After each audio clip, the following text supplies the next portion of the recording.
Good afternoon, ladies and gentlemen. My name is Steve Jones. I am a professor in the School of Teacher Education, and I am director of the Academy for Educational Studies. And on behalf of the assistant directors, Kathy Perriman and Eric Sheffield, and the entire conference committee, I would like to welcome you to this keynote address featuring a good friend of mine, David Owen from Iowa State University. Just a quick story about how David and I met. In 1987 I was young and unemployed and went to AESOwen in San Diego. And one of the things that happens at those kinds of meetings is it's a kind of marketplace of those who do not have jobs and those who have jobs to offer meet at such a place. And David had a job to offer at Iowa State University, and I was most interested in talking to him about it. I didn't know him, and he didn't know me, but we met, and the first thing David said to me was, "Let's get out of this place and I'll go buy you a cup of coffee." So on the way to the coffee shop, we're walking along and chatting, and I stopped and I said, "I know you." And then I said, "No, that's not right. I don't know you, but I know your dissertation. I've read your dissertation." At the University of Chicago, David, I'm not sure when you graduated. He was a few years ahead of me. He wrote his dissertation on Rousseau's Emile, and my dissertation advisor told me to go read his dissertation on Rousseau's Emile. So I had done that, and then years later we met. He didn't give me the job at Iowa State University. Nonetheless, we remain friends. Ladies and gentlemen, David Owen from Iowa State University.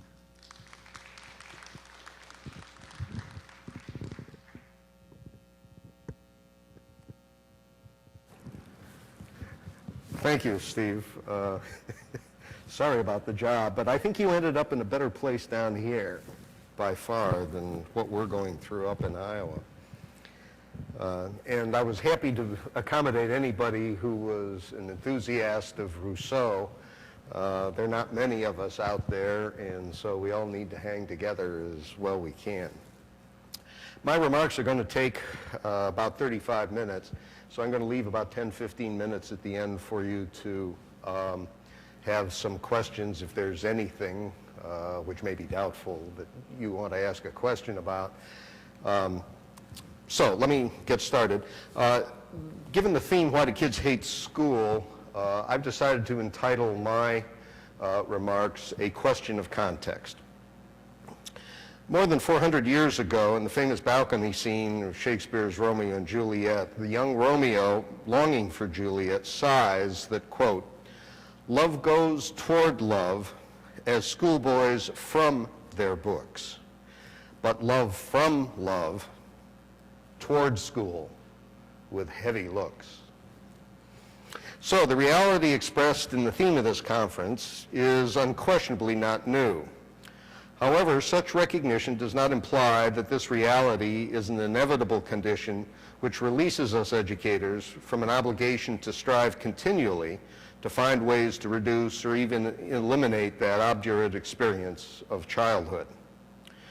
This conference provides an excellent opportunity for all of us, in circumstances of communal analysis and mutual help, to think through anew the educational issues involved in schooling. I find such an undertaking critical today because I view the No Child Left Behind Act, increasingly the central fact of American public education, to be a virtually unmitigated disaster. At best, a misguided attempt to correct past inequalities, but in my judgment far more likely, both in intent and in result, an attempt to destroy public education. Recent comments by the U.S. Secretary of Education Spellings encouraging extension of NCLB to high school and by implication to college only reinforces the urgency of reconsidering the nature of schooling. As an academic specializing in philosophy of education, I'm well removed from the pressing practical problems of the classroom teacher. Nonetheless, perhaps the unusual character of my perspective may suggest a different perspective within which to search for possible ideas to aid in assessing the current situation on a broader basis than immediate experience, in formulating and reformulating the problems that truly need to be solved, and in suggesting novel solutions to the novel circumstances. My theme.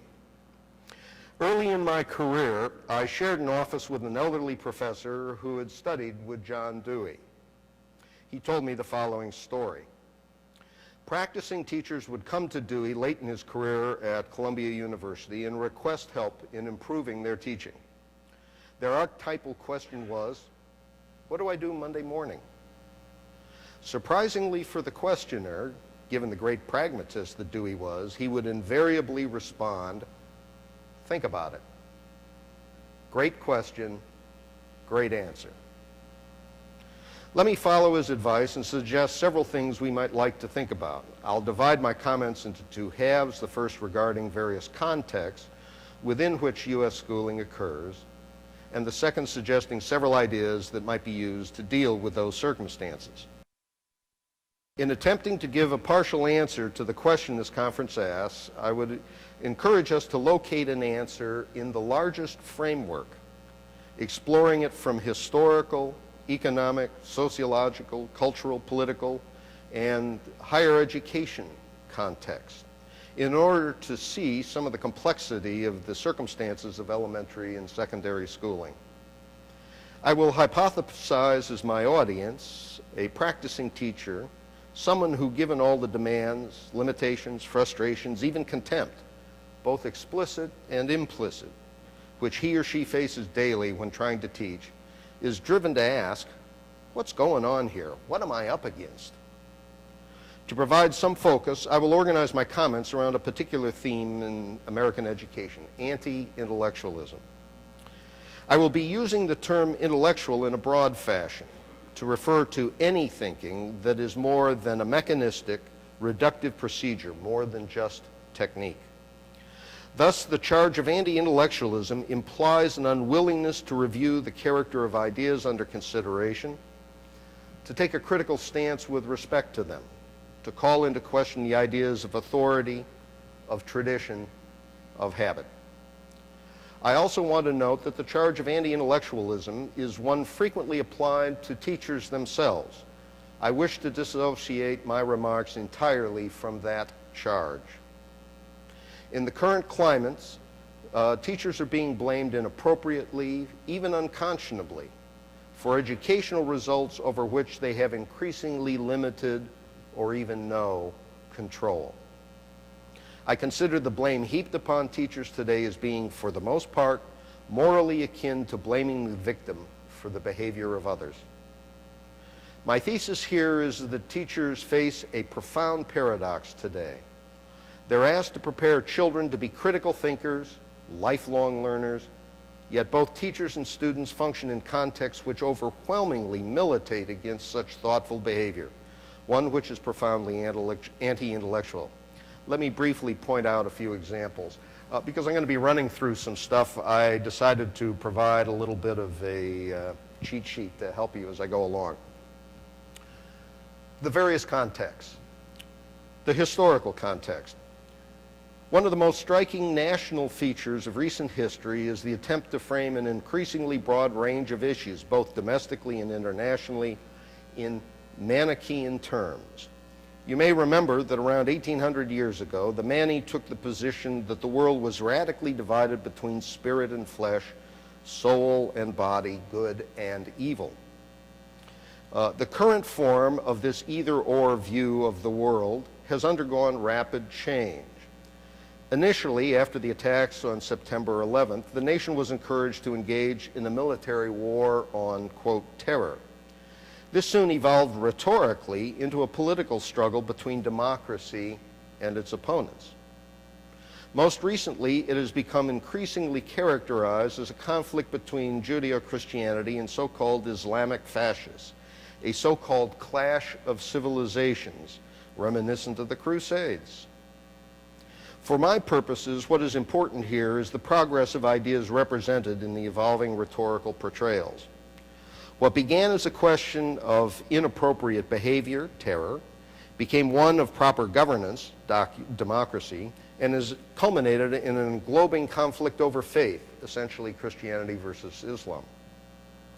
Now, if history has any, quote, lessons to teach, certainly the testimony of millennia indicates that conflicts of religion tend to be resolved by force, not by reasoning and compromise. To the extent that our time is, or at least is widely claimed to be, one that embodies a conflict over faith, whether individuals must choose one of only two sides with no other alternatives possible, reason is bound to suffer. A second problem appears in Americans' belief in their exceptionalism, an idea which goes back to the Puritans' assumptions that they were founding a new England, a city on a hill, to which all other humans should aspire, a place which, if not heaven on earth, was at least the highest human approximation of that ultimate goal for those who had been, quote, saved. In current form, such a belief implies that merely because one is American, that is, one of the elect, one's beliefs, ideas, and actions are inherently true and good and beyond rational analysis of others. Especially ironic here is when others make similar claims with regard to their position. They are considered to be clearly not only wrong, but also frequently adherents of, quote, evil. This exceptionalism soon leads to another classic religious heresy, namely antinomianism. Antinomianism asserted that through faith alone and God's consequent grace, an individual is above all law, the law of the Old Testament, even more so, positive law, or the law of the state, a position that can free the holder from all reasoned argument. Another context, the economic. Two different aspects of economics, one abstract and the other concrete, are worth mention here. On the one hand, most of the U.S. public thought and expression can be summed up by the bumper sticker, "The one who dies with the most toys wins." The pervasiveness, even predominance of the idea the accumulation of wealth is the purpose of life deeply colors attitudes toward learning. Since wealth is the accumulation of things, the acquisition of goods, and not the good, it implies a materialistic and mechanical conception of human circumstances and activities. Mental activity consequently becomes rule-based, routinized behavior, something that can be shaped up by the application of pleasure and pain. The value of any idea, then, is to be judged by economic profit, not by any broader benefits such as social good, creativity, mental richness, insight. On a more concrete level occur the economic realities of life today. At the individual level, the individual worker's pay, adjusted for inflation, has essentially not increased in 3 decades, despite vast increases in the worker's productivity. At the level of class, the separation of rich from all others is unprecedented, as is the rate of increase in disparity between the two. You all know these statistics and the effects of such economic inequalities and uncertainties on children. In general, the reduction of the conception of human life to economic behavior is having a profound impact on education. In the current conception of the U.S. economy, education is called a service industry where the student is customer, and as the cliche goes, the customer is always right. And since under economic theory of humans, the customer is motivated entirely by profit, students are viewed as being interested solely in the profit of immediate pleasure or longer range utility. That is, of entertainment or of job training as an instrument for the accumulation of the means of consumption. What is ironic about this whole approach is that when told that they must go to school to, quote, get a good job, most students, and virtually all in the earlier years, find such a rationale wholly unmotivating, leaving only entertainment as a conceivable inducement to attend to what goes on in school. Under such an assumption, the teacher is left with few resources to engage students meaningfully with significant learning. The sociological context. We all know the cliches regarding the institution of education in our society and of individuals who inhabit it at all levels. Those who can do, those who can't teach. And by extension, of course, those who can't teach, teach teachers. That's me. For close to a century, sociologists have characterized school teaching as a, quote, passing profession. That is, a form of employment tending to be inhabited by children of so-called blue-collar workers attempting to move into a lower middle class so that their children might, in turn, fully enter the middle class in a more respectful form of work, such as business or even a profession like engineering. Much of this American disrespect of teaching has a history which goes back centuries. But for over a century, it has clearly been influenced by the profession being largely dominated, at least in the classroom, by women. Though before the Civil War, such teaching was largely done by men. Not only is school teaching women's work, quote, especially and at the elementary level, but it also has the additional social liability in America of working full-time with children. Thus, those who are to go into it are frequently viewed as being individuals who cannot function effectively in the, quote, grown-up world, and teaching is widely viewed as being a low-level, little-valued, non-professional job. This social stereotype has had deep and enduring influence in the character of those who self-select to enter teaching. The American social attitude toward teaching implies a society profoundly distrustful of ideas, of their investigation and expansion, and of those who seek to help future generations enter that world of reflection and inquiry.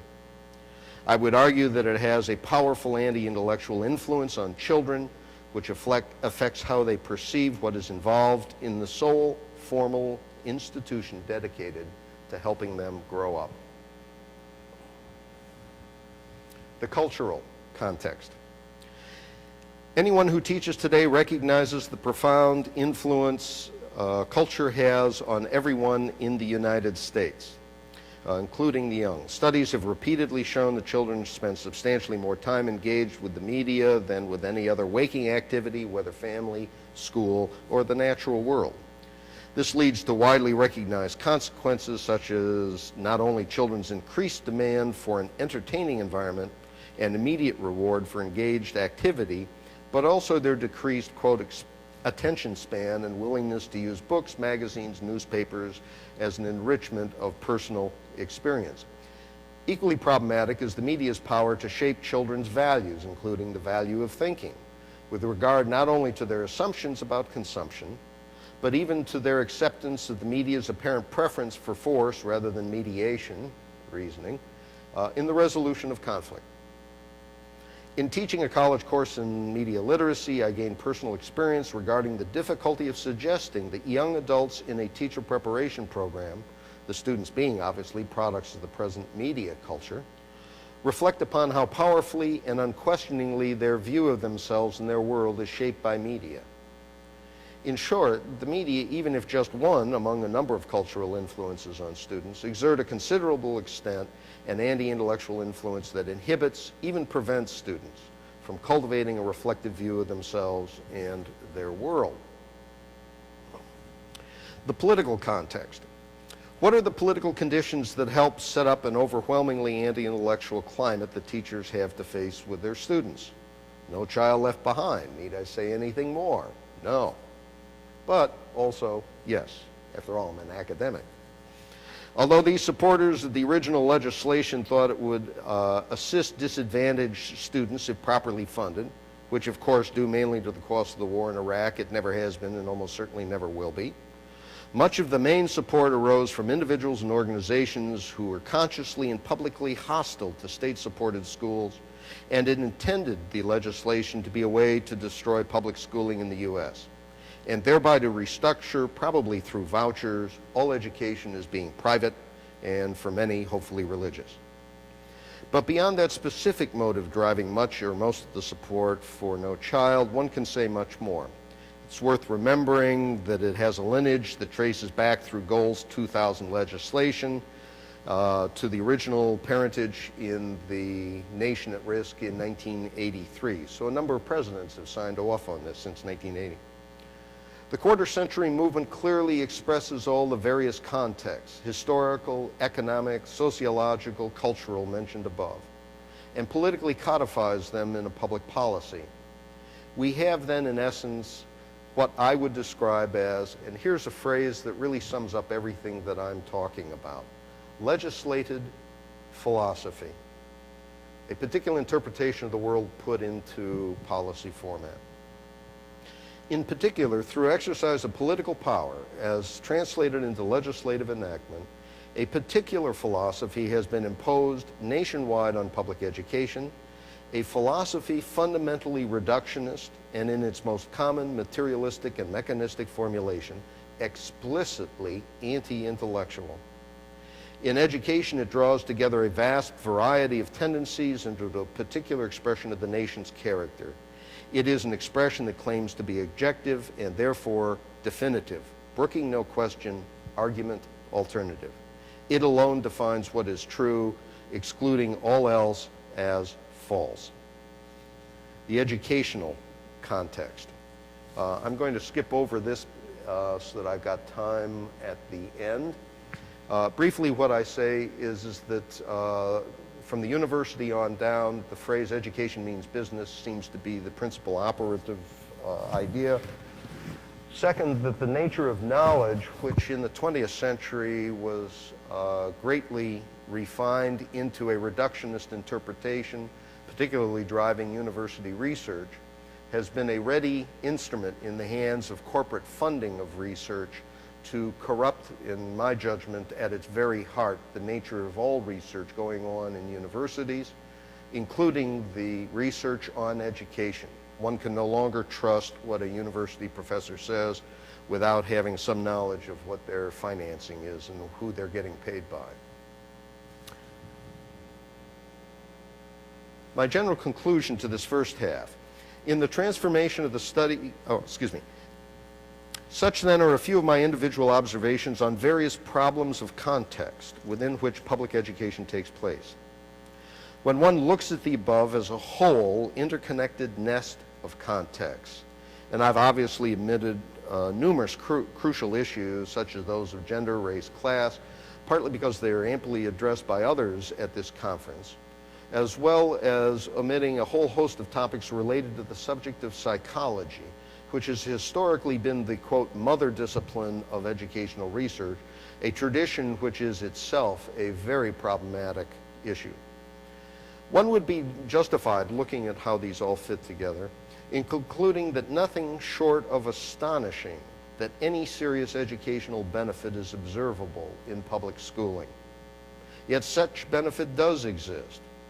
As individuals such as Gerald Bracey and others have repeatedly pointed out, American public education is in many ways surprisingly successful, especially if one takes into account when it really is comprised of two systems, one rich and one poor. He does this by actually looking at some of the serious national statistics, the international comparisons, others, David Berliner and others.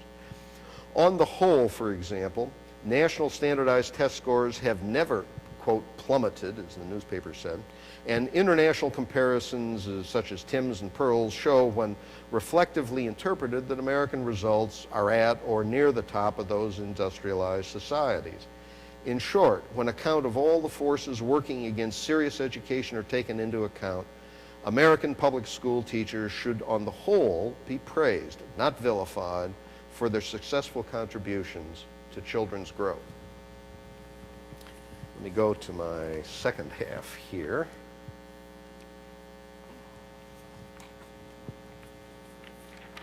Let's see, I want to take a look at some suggestions.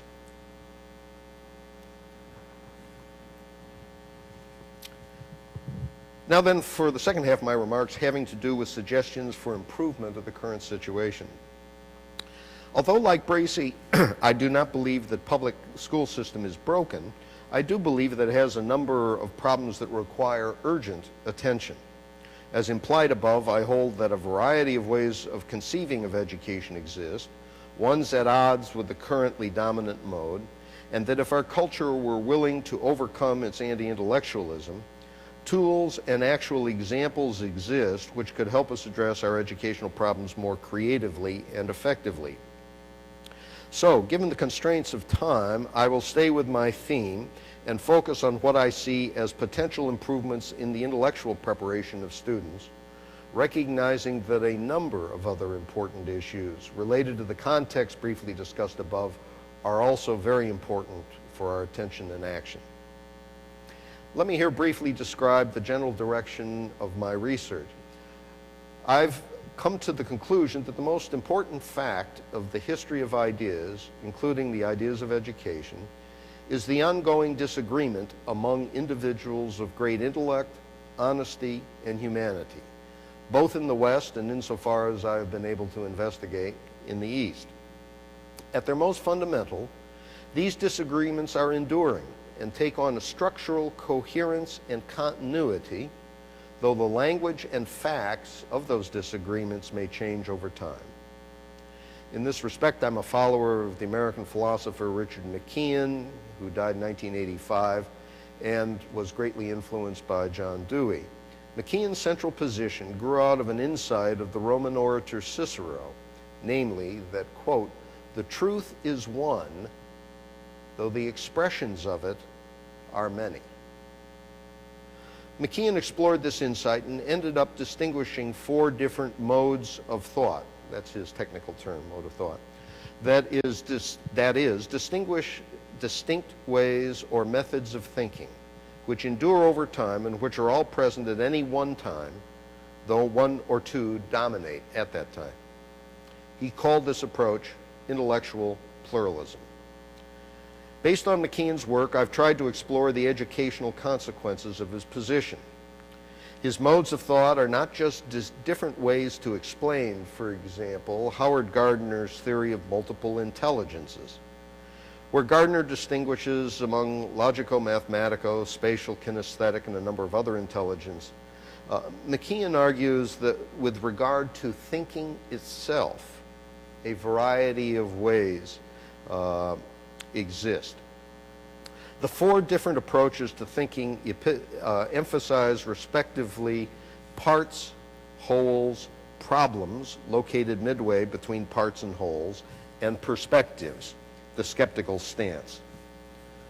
Though I use terms derived from the 4 words just listed, respectively atomistic, holistic, problematic, perspectival, they can be thought of as equivalent to, roughly speaking, the analytic, synthetic, pragmatic, and relativistic approaches to thinking.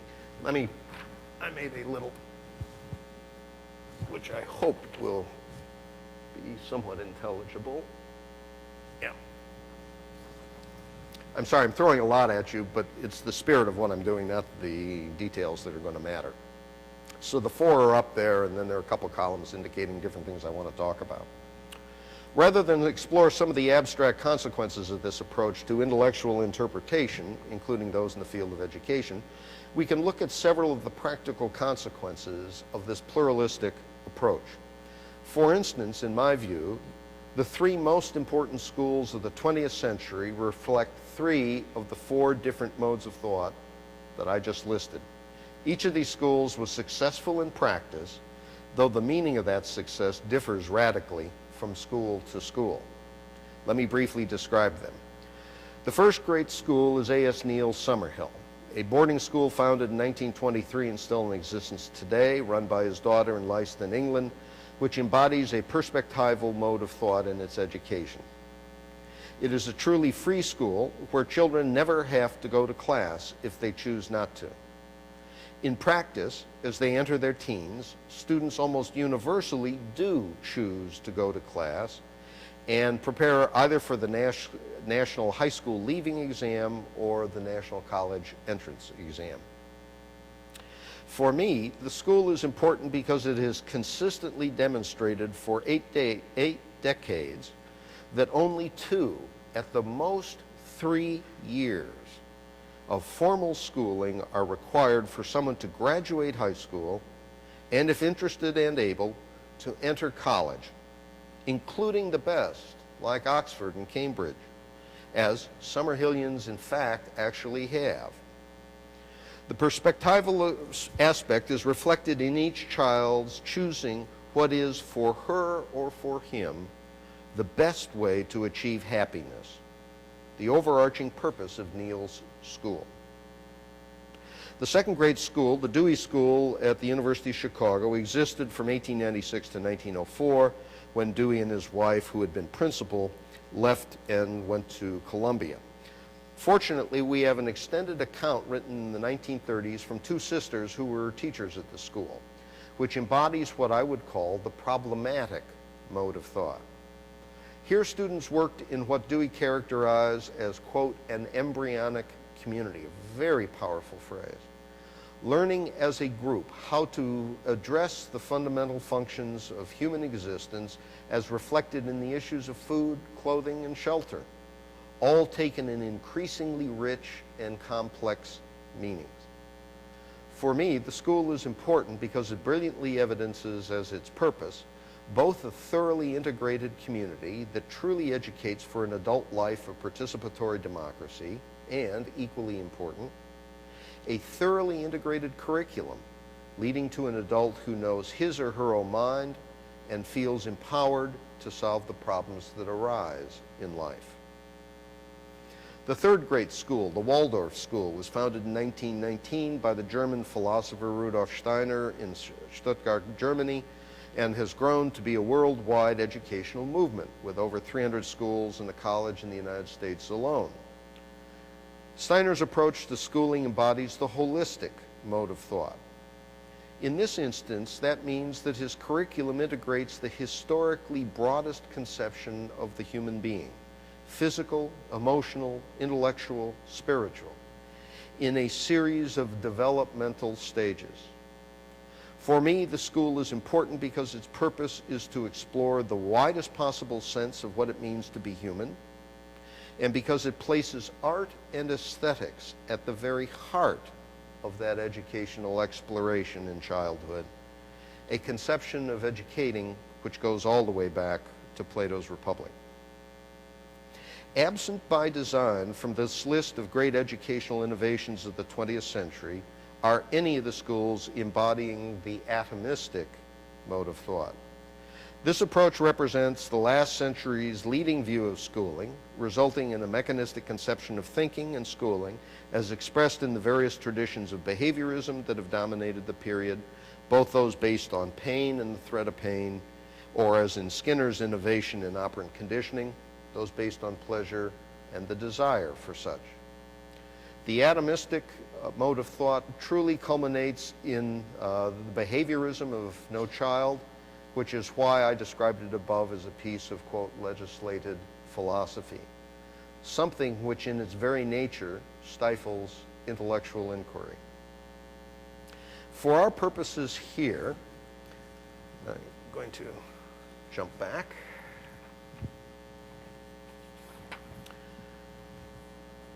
I want to talk about some of the consequences of what I've been exploring here. These schools radically differ, yet equivalently successful practices, children from each went on to become thoughtful, productive, creative adults, suggest 4 points worth considering. First, with respect to mental activity, children differ not just in degree, but in kind. Consequently, to be successful at the beginning, education ought to reflect those differences and to seek to match the learner with the mode of learning, the student's customary mode of thought with the teacher's presentation. Thus, students would be able to learn from the beginning that the world around them as embodied in subject matters makes sense to their way of thinking. Then, having secured a firm foothold in the world of ideas, a student could advance to understanding ways of knowing that differ from their native form, possibly in secondary level. Second, the success of each of these radically different approaches demonstrates that one should not try to find a, quote, best practice or, quote, right way in teaching. Rather, as there is a plurality of ways of thinking, so too education should reflect that plurality and diversity of methods. One size does not fit all. Third, all three schools indicate a deep but unusually overlooked truth. Ultimately, it is curriculum, not the teacher, that educates. Here I'm taking curriculum in a broad sense as literally the, quote, course around which the student runs. That's the word's etymology. By this I mean that students develop habits of mind, or a second nature, Aristotle's beautiful phrase for it, through which continually acting intellectually in one way is distinct from another, that is, thinking about thinking. A kind of activity which hopefully is encouraged not only by the structure of the subject matter and by the way the teachers teach, but also by the circumstances, direct and indirect, obvious and hidden, of the educating institution. That happens not under the tutelage of just one or two teachers over a limited period of time. Rather, it is ingrained by numerous individuals in numerous situations over an extended time, encouraging the learner to function intellectually in a common fashion, so that by the end, he or she has internalized that way of operating and will spontaneously and repeatedly do so without external prompt. Lastly, the importance of this educational pluralism is enduring. It is not an accident that the three modes of thought represented by these schools can trace similarities of approach for each, including ones in education, back as far as we have records of intellectual activity. For instance, the perspectival represents an orientation expressed by Rousseau, who based his ideas on the ancient Roman orators, who in turn derived their position from that of earlier Greek sophists. The problematic orientation so extensively explored by Dewey goes all the way back to Aristotle, and the holistic position has been continuously explored by educators as far back as Plato.